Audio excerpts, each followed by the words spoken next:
confirm that. Just see the cabbie in the corner.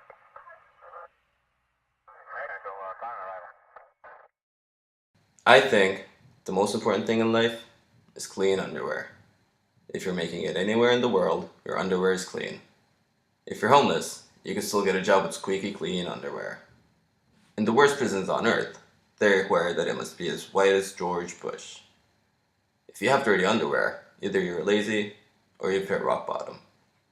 In prison, you have clean briefs until they zap you in the electric chair.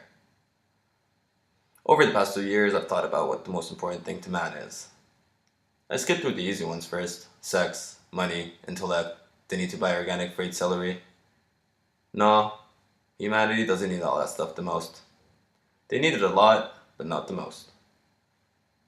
My cellmate once asked me that if I ever got out, what I would want to do. He had the snout and small ears of a pit bull. His beady eyes would dart across shadows chasing for a fight. The pit bull went in for killing a man by throwing him on the highway after a fit of road rage. Anyway, I answered him that I didn't know. He snapped his teeth at this response and demanded to know what the most important thing was for me. At first, I thought what everyone wants is happiness. Happiness turns gray into yellow, and security to confidence. But human happiness is an outcome, and this outcome is one of the hardest to earn.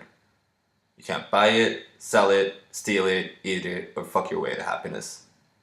Some people can take happiness and run with it. But I've stopped feeling gripped by uncontrollable joy. Instead of feeling happy, I feel relaxed.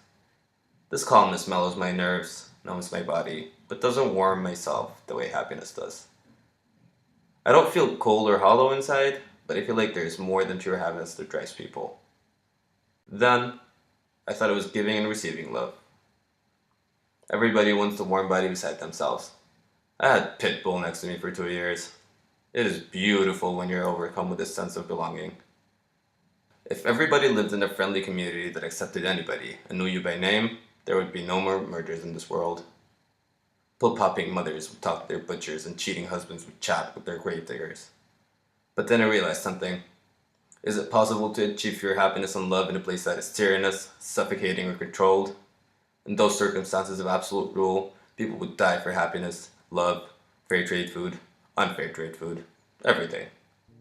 And then I realized what that everything was. It's freedom. A person's free choice to do something within the realm of rationality is the most desired relic of this world. Under totalitarianism, people mobilize for individual freedom from authority. Under the tyranny of a regional sales office, co-workers plot the downfall of their dictator boss. Or just save up sick days. You can't be happy or in love if you're alone, but you can be free.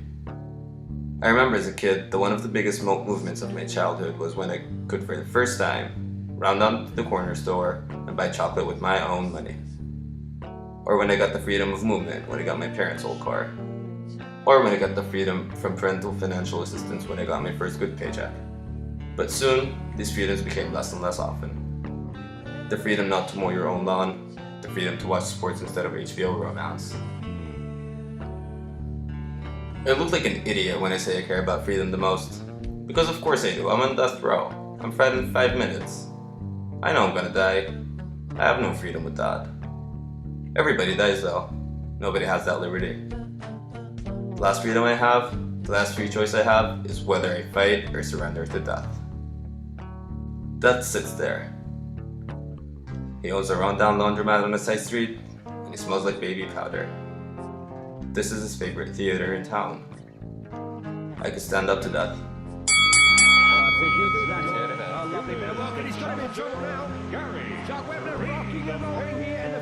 I could take him one-on-one.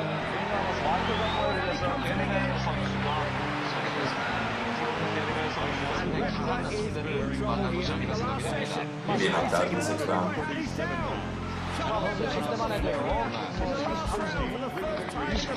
Death's bruises would dot my body like a Dalmatian.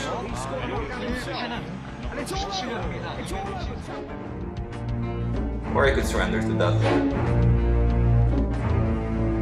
Fall into the corner, holding my dick in my god. Or I could sit here, patient, content, very full for my last meal of meatloaf casserole. I didn't get freedom in that decision. I thought, okay, Your last freedom will be choosing what you get to have for your last meal. I thought I would get a never-ending buffet and eat myself until I died. But I didn't even get to choose that. So I sit here, beaten and bruised, waiting for death to sweep over my broken bones. I won't think of my mother, wife, or life when I feel the tingling electrodes begin to raise my arm hairs. As they strap me in, I won't think about regrets I have or the moments I savored. I will think about how I made decisions in my life that I was free to make. Each stair I climbed, each book I read, each morning I slept in led to this ultimate climax, and I made every choice in it. It was freedom that created and killed me. We are blessed and plagued with an unforgiving randomness in this world that we must choose and move on from. Now, I have my last choice, and I don't know what to do.